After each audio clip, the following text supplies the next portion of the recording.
Welcome to NarrativeNook audio tales where enchanted stories come to life. If you enjoy our stories, please subscribe, like and share to support our channel. Enjoy listening. Lucian searched the mansion but failed to locate Jack. Then, he marched toward the back garden. Lucian greeted Hector distantly when he saw the latter. Hector placed the watering can on one side and nodded at Lucian. The butler's eyes were filled with guilt when he followed Lucian into the garden and met with Hector. Hector waved his hand. "You may leave now. I shall have a chat with Mr. Farwell." The butler heaved a sigh of relief after hearing that. He politely retreated into the living room. "I'll prepare some coffee for you." Subsequently, Hector and Lucian were left alone inside the back garden. Lucian scanned the surroundings emotionlessly and still didn't see Jack around. Hector uttered, "Why are you here today, Mr. Farwell?" Standing before Hector, Lucian slightly relaxed his tense expression as his respect toward Hector persisted. "I wish to meet with Jack. May I know if you can tell me where he is?" Hector knitted his brows as a curious look flitted across his eyes. Supporting himself with a walking stick, he sat by the small table in the back garden. Then, he gestured at Lucian. "I have a seat before we talk." Naturally, Lucian wasn't in the mood to sit down. Unfortunately, he couldn't refuse Hector's invitation, so he walked over and sat beside the latter. The butler placed 2 cups of hot coffee on the table for them. "You said you're here to meet with Jack. May I know what's the matter?" Hector was a worldly man who had lived a spectacular life. Therefore, he could keep his composure despite knowing Lucian wasn't there with friendly intentions. Forcefully suppressing his burning rage, Lucian replied solemnly, "This is a matter between Mr. Damaris and me. It will be best if you don't interfere, old Mr. Damaris. You just need to tell me his whereabouts." The Damaris family was a century-old and prestigious clan, while Hector was a prominent and esteemed figure in society. Hence, Lucian decided not to lump Jack's behavior with the Damaris family. He reckoned if Hector were to be informed of his grandson's doings, the old man's health might deteriorate due to anger. Hector grew more unsettled because of Lucian's reluctance to come clean. "You can talk to me about what's troubling you. Jack is a member of the Damaris family, so I cannot escape being involved in his matters. Our family upholds a stringent set of teachings. If Jack has done something wrong, I won't let him off easy either." Hector attempted to persuade Lucian. As seconds continued to tick by, Lucian lost his patience to wait any longer. He uttered coldly, "In that case, I would like to suggest you demand Mr. Damaris' presence here, and we will chew over this matter before you." After seeing that Lucian had compromised, Hector had no choice but to agree. He immediately called for the butler and instructed him to request Jack to come home at once. The butler immediately executed Hector's order and contacted Jack. Meanwhile, Hector and Lucian continued conversing in the back garden. "I've asked someone to summon him over. Can you tell me what happened now?" Hector let out a sigh. "I've never had to worry about Jack since he was young. That was why I let him take over Damaris Group. However, lately, it seems like he has lost his way." Lucian gazed at the old man. "Old Mr. Damaris, since we'll discuss this matter before you later, I shall not keep you in the dark further. Mr. Damaris utilized an unknown trick to render my wife comatose. The hospital staff can't determine what's wrong with her, so I came here to look for him." An astonished expression spread across Hector's face after he heard that. He even stopped breathing for a few seconds. What did you say?" "Your grandson, Jack, used underhanded means to render my wife unconscious. She has yet to regain her consciousness," Lucian replied coldly with an expressionless look on his face. Hector's chest heaved as he began panting heavily all of a sudden. It got so bad that he looked as though he would stop breathing at any moment. Lucian frowned as he got up to pat Hector on the back before handing him a cup of warm water. "I didn't want to tell you about this at first, but you insisted on having us discuss this in front of you. I had no other choice." It took Hector a few minutes just to stop heaving. His eyes were filled with disbelief as he took the glass of water from Lucian. Is there some kind of mistake? Jack would never do such a thing. This is impossible." "I wouldn't have come here if I wasn't sure that it was him," Lucian replied. Hector fell silent once again. Knowing Lucian, it's true that he wouldn't have shown up like this without being absolutely certain. That means Jack really is the one who did this. Right when the atmosphere in the back garden was getting incredibly tense, they heard a commotion coming from the mansion's entrance. The two of them turned around and saw Jack making his way toward them. "Hi, Grandpa. You wanted to see me." After greeting Hector, Jack casually turned toward Lucian and said, "Oh, what a surprise to see you here, Mr. Farwell." "Hey, Jack." The look in Lucian's eyes turned incredibly gloomy when he saw Jack, and his body exuded an intense murderous aura. "It looks like you're here to see me, Mr. Farwell. How may I help you?" Those words had barely left Jack's mouth when Lucian stepped forward and grabbed him by the collar. Stop playing dumb with me. What have you done to Roxanne, huh? What do you want?" Jack arched an eyebrow in response and shifted his gaze toward Lucian's hands as he asked, "Are you sure you want to take that tone with me, Mr. Farwell?" As Jack had complete control over Roxanne's life, he didn't feel threatened by Lucian's attitude in the slightest. He was confident that Lucian wouldn't dare do anything to him. Lucian tightened his grip on Jack's collar as he yelled, It's funny you say that after what you've done to my wife. You'd better help her regain consciousness right now, or I will make you pay dearly."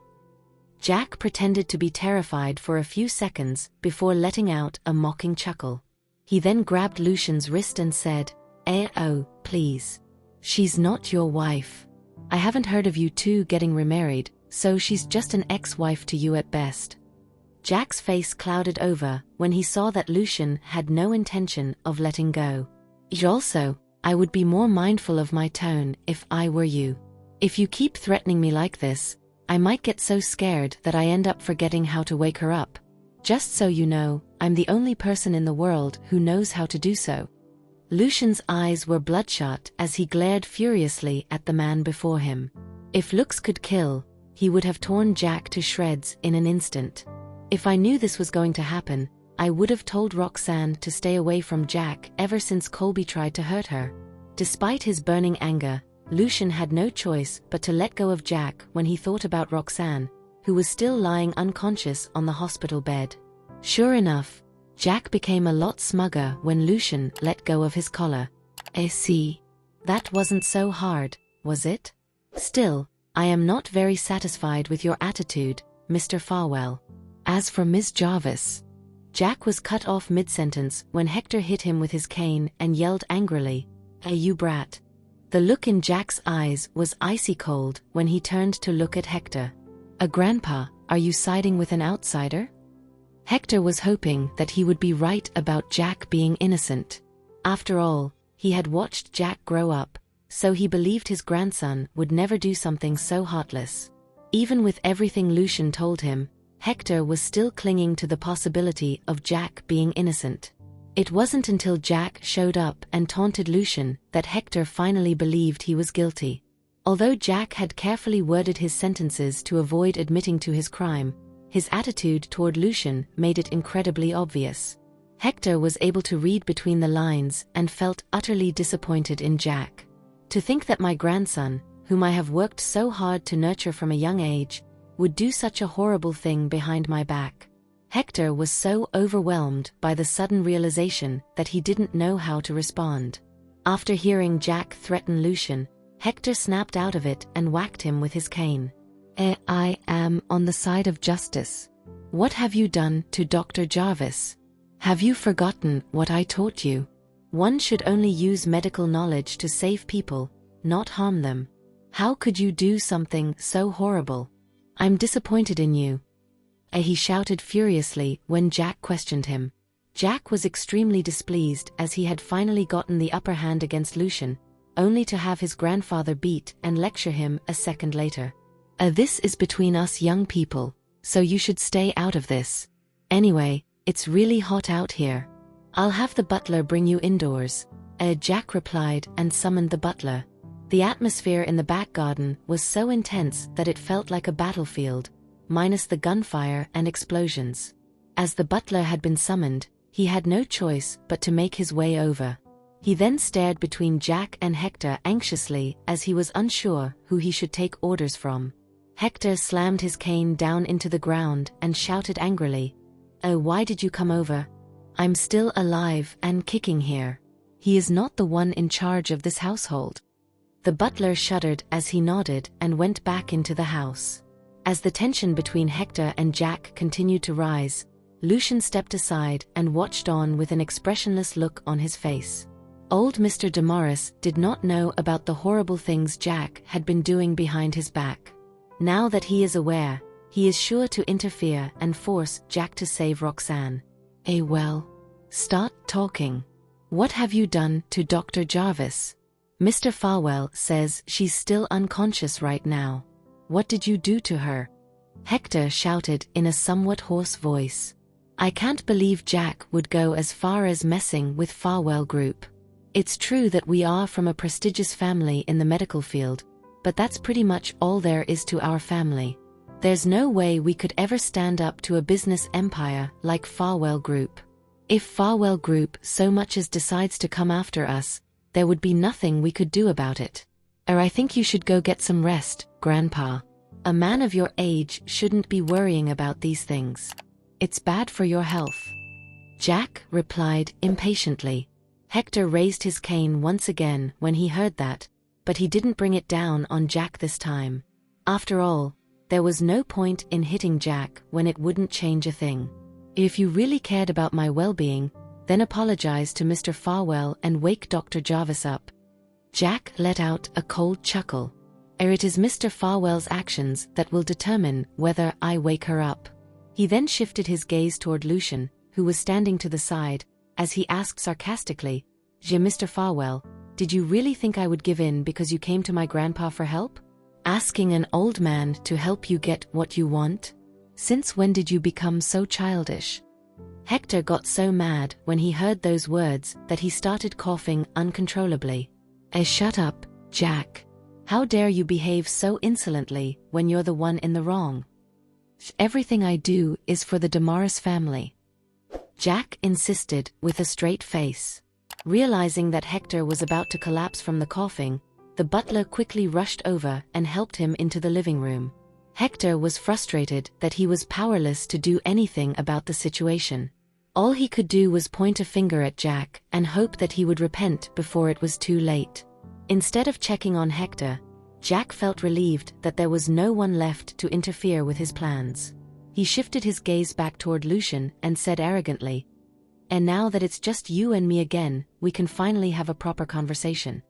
Jack sat down beside the table and crossed his legs elegantly.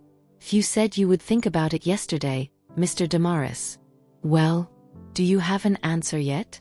If yes, then go ahead and name your terms." Lucian snapped with a frown. Jack frowned in dissatisfaction. Mr. Farwell, do keep in mind that you're the one in need of my help right now. Is that any way to ask someone for a favor? The back garden fell into complete silence after that. Having gained the upper hand, Jack grinned smugly at Lucian as he waited for the latter to respond. After what seemed like forever, Lucian suppressed his anger and said, What do you want, Mr. Damaris? I will do anything as long as you wake Roxanne up. See, none of this would have happened if you'd just spoken to me with this humble attitude while I was doing business with Ms. Jarvis."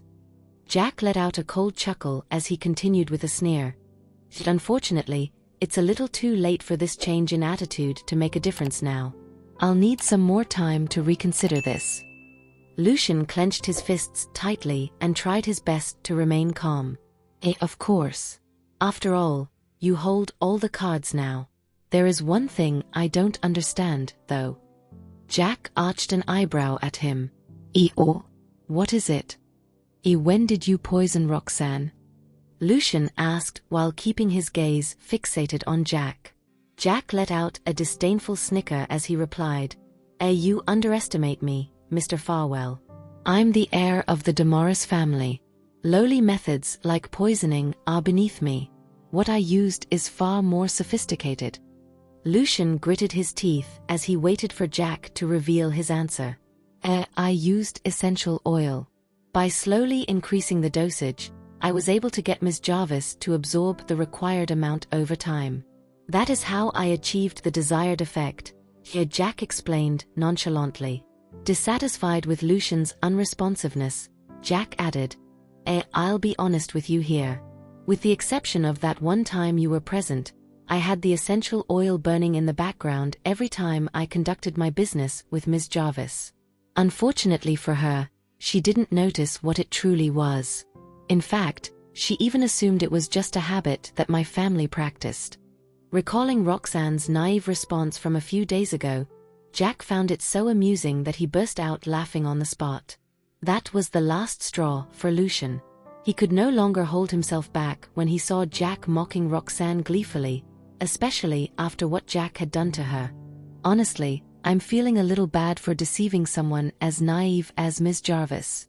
Jack was halfway through his sentence when Lucian ran up to him and punched him hard in the stomach. Jack's face went pale instantly as he groaned in pain and doubled over. Lucian grabbed him by the shoulder and shouted with a gloomy expression, Do you even hear yourself?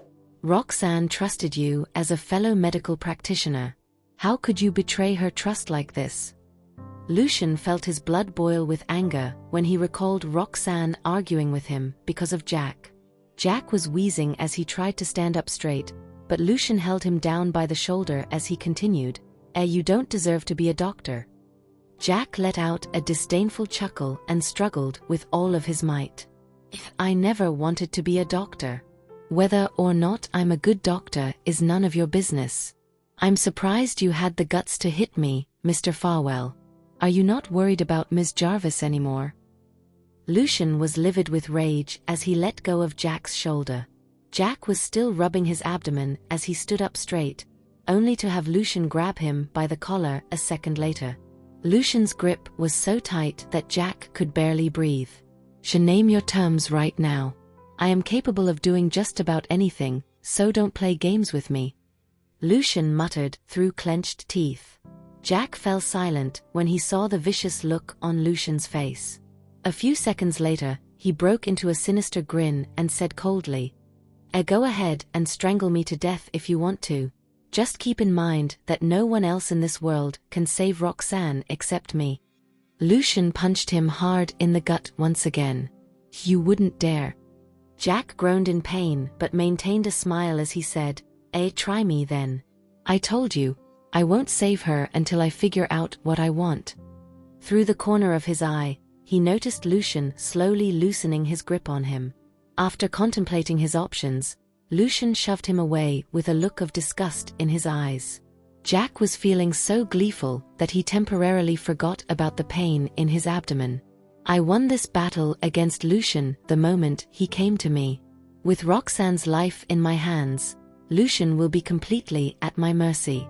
I could tell him to get on his knees, and he would have no choice but to do as I say. Of course, such instant gratification wouldn't suffice. Now that I finally have him at my mercy, I'll take my time and toy with him as much as possible. You can go ahead and start thinking about what you want right now, Lucian said coldly. I want way too many things. The drug that Ms. Jarvis is researching after hearing my suggestion should belong to Damaris Group. Also, her research institute has ample room for development, Jack replied nonchalantly. With a greedy smile on his face, he met Lucian's gaze and continued, Farwell Group owns a ton of subsidiaries. I'm sure you'd be willing to give up some of them for Ms. Jarvis' sake, right, Mr. Farwell? Jack was getting out of hand.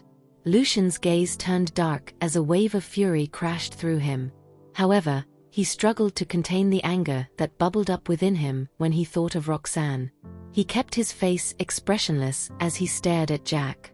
I believe you're willing to sacrifice these, Mr. Farwell. I'm not that greedy, so I will only ask for one thing, Jack revealed slowly. Lucian lost his patience and urged, what do you want? I have no authority to determine the distribution of Roxanne's assets, but you can ask for any subsidiaries that belong to Farwell Group. Hearing that, Jack furrowed his brows in displeasure. Oh, if that's the case, I'll have to think about it. Mr. Farwell, you should leave now, as I don't think it's possible to give you an answer right now. I need to take some time to consider my options. I'll let you know once I've made up my mind. Jack Damaris. Lucian managed between gritted teeth, fighting back the urge to rip him apart. The more furious he got, the more pleased Jack became.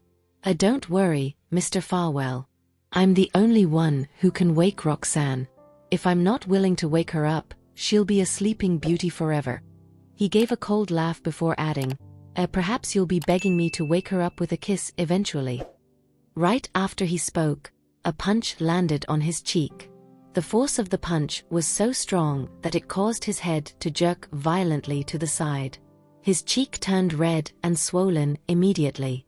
Lucian's gaze turned dark as a wave of fury crashed through him. PFT.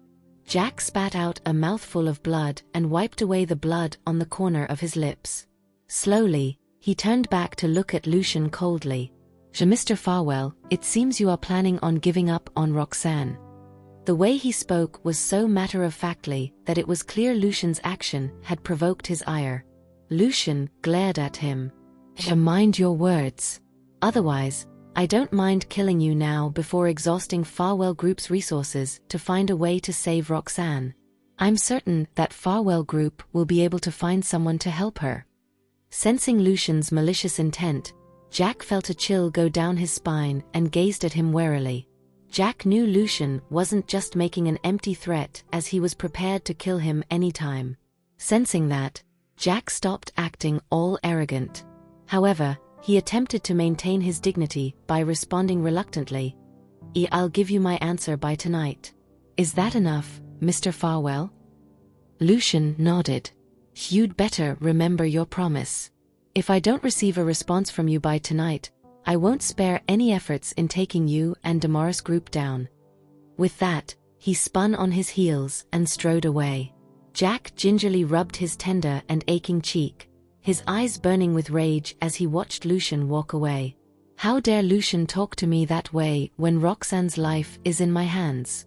Also, Jack cast a dark look at the mansion. He knew he couldn't let Hector stay anymore, as the latter had chosen to side with Lucian, an outsider, instead of himself. Jack ran his tongue across his bleeding gums. As he did so, an unpleasant, metallic taste filled his mouth, causing him to get increasingly frustrated. A while later, he headed into the mansion. Hector took his medicine after the butler helped him into the mansion. It took him a while to regain his composure. The butler kept comforting him from aside. Old Mr. Damaris. Mr. Damaris is young and arrogant, so it's normal for him to make a mistake. You can reprimand him, but please don't get overly angry, as it can be detrimental to your health. He sighed inwardly before adding, no matter what, Mr. Damaris is part of the Damaris family. You should side with him, as he won't do anything disadvantageous to the family. Hector slammed the table in fury. He went against the Farwell family. If he manages to provoke Lucian, what sort of consequences will the Damaris family face in the future? Grandpa, are you still upset? As Jack entered the mansion, he couldn't help but overhear Hector's stern rebuke. His lips involuntarily tugged into a disdainful sneer, but he quickly composed himself before stepping into the living room. Hearing him, Hector instantly vented his anger at him. Why are you here? Where is Mr. Farwell? Jack answered, he left through the back door. Why would you want to see him? Is it not enough that you already defended him earlier? Jack's words were so sharp that Hector nearly started heaving in anger. Taking a few deep breaths, he tried to rein in his emotions before angrily shouting, was I defending him? I was trying to help you. If Lucian were to become irate, how would our family be able to stand up to the Farwell Group? You will be the one to suffer if Damaris Group is driven to its downfall. Jack pursed his lips silently as impatience flashed across his eyes. Since Jack was a young boy, He had always been subjected to harsh reprimands by Hector and had since grown weary of it. I can't believe he is still the same. What a stubborn old fool. What exactly did you do to Dr. Jarvis? She's Mr. Farwell's girlfriend, so we cannot afford to offend her. Besides, she's an excellent doctor. How could you harm her? Hector demanded angrily. He slammed his fist down on the table and firmly ordered, I don't care what it takes. You are to wake Dr. Jarvis this instant, or you will be dismissed from your position as the leader of Damaris Group. It was a critical situation, so Hector decided to protect Damaris Group since Jack refused to listen to him. Jack snorted icily after he heard that Hector wanted him out of Damaris Group. You're an old fool, aren't you? I can't believe you're still siding with them.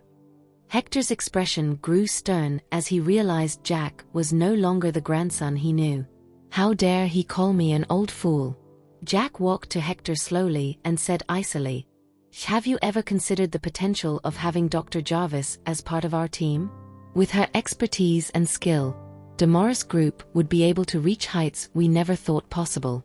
By working together, we could create a formidable medical empire that would be respected and feared by even Farwell Group, let alone many other competitors in the industry. He made no effort to conceal his desire to achieve success. Shock crossed Hector's face. Why you? When did my grandson become someone this ambitious? What? I'm doing this for Damaris Group's sake. You might not mind seeing the company coming to an end, but I refuse to accept that its journey ends here. I must expand Damaris Group. This is the perfect opportunity to do so. Even if I can't persuade Roxanne to join us, I must at least be able to acquire something from Farwell Group. There was a crazed look in Jack's eyes. You must be nuts. Hector was panting heavily as he clutched his chest. His face was contorted in a mixture of agony and anger. Calmly, Jack retrieved 2 pills and fed them to Hector. I'm not nuts. As long as I seize this opportunity, Damaris Group will be on the path to growth and success in no time. Left with no choice, Hector demanded, gather the shareholders of Damaris Group to discuss the matter. It's too important for you to make the decision alone. No need for that, Jack told him before turning to the door. Come on in. Confused, Hector turned to the door and saw 2 bodyguards clad in suits striding into the mansion. Old Mr. Damaris isn't feeling well. Bring him back to Belridge so he can recuperate there, Jack instructed calmly. After leaving the Damaris residence, Lucian headed back to the hospital. Given her condition, he felt uneasy even though he had only left for a few hours. I wonder if the information I pried from Jack is able to help the specialists wake Roxanne up. He sped all the way and arrived at the entrance of the hospital 20 minutes later. Lucian stepped out of the car and strode into the hospital, heading to the top floor. Despite racking their brains, the director and the specialists couldn't figure out what was going on with Roxanne. Mr. Farwell. Hearing the footsteps, everyone turned to look at the door. They then froze when they realized it was Lucian. Mr. Farwell is back, but we haven't figured out a way to save Dr. Jarvis yet.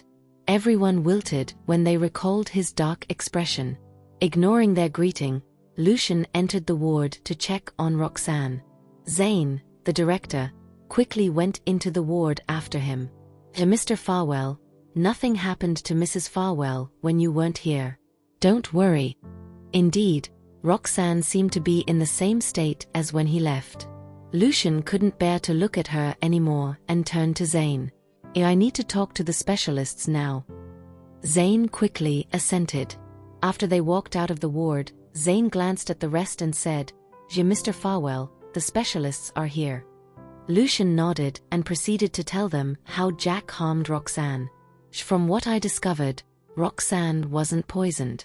Rather, it's the prolonged exposure to a certain kind of essential oil that led to the symptoms she's experiencing, he explained. Glancing at the rest, he asked, everyone, do you have any idea how to treat her now? Hearing his words, the specialists started chattering among themselves. Knowing what caused Roxanne's condition would help them to figure out a treatment for her. Roxanne was Lucian's wife. If they could figure out a way to treat her, the Farwell family would owe them a favor. That way, they wouldn't need to worry about financing their projects in the future. Despite the sheer amount of specialists present, none of them were able to treat Roxanne. Obviously, Roxanne's condition was pretty complicated. If any of them were able to successfully treat her, they would become widely renowned for their achievement. Ultimately, this would be nothing but beneficial for them. After mulling it over for a while, they swiftly made up their minds. I have a question. One doctor took the initiative to ask, given that it is related to smell, it appears that whoever administered the poison to Mrs. Farwell must have been in close proximity to her. Did anything happen to that person? A slight frown marred Lucian's countenance as he replied in displeasure. He's perfectly fine. As he seemed to be upset to hear that question, the doctor grew nervous. That means the perpetrator must have taken the antidote in advance to resist the poison. Antidote? Lucian's eyes narrowed icily at that possibility. No wonder Jack is certain that he is the only one who can save Roxanne. It turns out he has prepared the antidote and is now ready to exchange it with us. Since Mrs. Farwell was poisoned through inhalation, she might have inhaled some sort of medicinal herb, another doctor suggested. What kind of medicinal herb can it be? If they were able to identify the type of medicinal herb, it would be much simpler for them to formulate an effective antidote. Everyone started brainstorming and discussing the possibilities. The room quickly filled with loud chatter and the buzz of conversation. Lucian initially waited for them to come to a conclusion patiently, but almost 30 minutes later, they were still deep in discussion. Frustrated, he got up and entered the ward. The ward was eerily silent as Roxanne lay in a coma. Lucian walked over to the bed and leaned down to look intently at her. Don't be scared, Roxanne. I'm figuring out a way to save you, and you'll be able to regain consciousness soon. With that, he gave her a comforting kiss on her lips as though she could really hear him. The kiss ended as abruptly as it started. Lucian then stroked her long silky hair and muttered to himself, "When you wake up, you will accept my proposal, and we will have a grand wedding to announce to the world that you are mine." After this incident, he wanted nothing more than to make Roxanne his wife officially. Lucian lowered his gaze to conceal the agony in his eyes. The hand he placed on Roxanne's hair was trembling slightly. It was my fault. I should have known Jack was a hypocrite and asked you to stay away from him instead of helping you to negotiate with him again and again. If that were the case, you wouldn't have ended up in this state. Lucian recalled how they fought several times over Jack and went cold with fury. If it wasn't for Jack, we would have been together by now.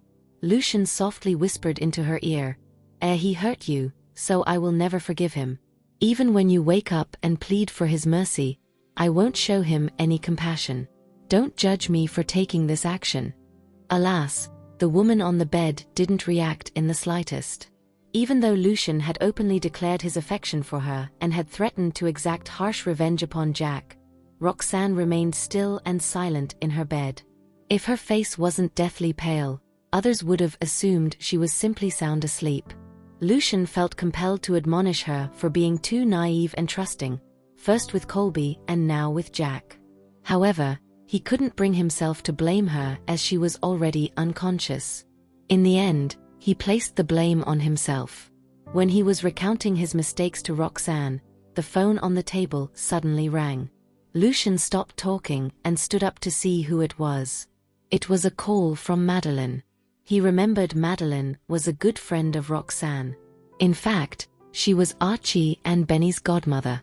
Most importantly, she was a capable doctor. Lucian only hesitated for a few moments before he answered the call. Roxanne, what took you so long?" Meline grumbled once the call connected. I finally got a day off. Let's bring Archie and Benny out to have some fun." Lucian glanced at Roxanne before responding, "It's me." Meline was taken aback to hear his voice. She quickly recalled their relationship and teased, "Mr. Farwell, are you with Roxanne?" Where is she? Do you want to join us to have some fun together? Meline began calculating in her mind. If she asked Lucian to go with them, then she would not have to spend any money on this outing. However, her happiness was short-lived. Roxanne passed out and is still unconscious. She's at the hospital now. When Meline heard that, her expression froze. What on earth happened to her? Which hospital are you in? I'm coming over right now, she asked in disbelief. Lucian promptly gave her the address. Half an hour later, Meline rushed in a frenzy, her eyes reddened with emotion. When she saw Roxanne lying motionless on the hospital bed, she could not stop her tears from falling. What happened? How did she end up like this? Is this how you take care of her? Meline took one look at her best friend and immediately began to bombard Lucian with questions. It's my fault, said Lucian solemnly. Roxanne, though Meline was not in the mood to listen to Lucian. After hurling more words of resentment at Lucian, she clutched Roxanne's hand and murmured, can you hear what I'm saying? Won't you wake up? If you keep this up, the children will be very worried. No matter how much Meline begged and pleaded, Roxanne did not respond in the slightest. Finally, Meline realized her efforts were futile. She raised a hand to wipe away her tears before looking at Lucian once more. What's her prognosis? Did you get a doctor to look at her? What did the doctor say? Lucian stared into the distance and frowned slightly. I've sent for traditional medicine practitioners and regular doctors, but they've yet to arrive at a conclusion. That's why I wanted you to examine her and see if you can find any clues. When Meline heard this, her eyes reddened again. The Farwell family has sought out doctors, and I'm assuming they're the world's best experts in this field. Even they can't figure things out? What on earth happened to Roxanne? Meline held back her tears and forced herself to maintain her composure. Immediately after, she began to ask Lucian about Roxanne's condition. How long has she been out for? She passed out when I went to pick her up from work yesterday, said Lucian. This made Meline agitated once more. Then why didn't you inform me sooner? Do the kids know? Faced with Medeline's questioning, Lucian could not offer any other explanations. All he could say was, I merely told the kids that Roxanne was away on a business trip. Lucian then recounted the story of Roxanne's drugging once more. Upon realizing that Roxanne was drugged via inhalation, Meline looked at her best friend, who was lying on the hospital bed. Her eyes were filled with pain. What a vicious method that person used. I doubt anyone would have anticipated being drugged like this, said Meline. Roxanne was very trusting of others. Even if she woke up and found out that she had been drugged by someone else without realizing it, there was no telling if she would have learned a lesson. Meline retracted her gaze from Roxanne and proceeded to question Lucian. What about the doctors you hired? Do they really have no clues at all?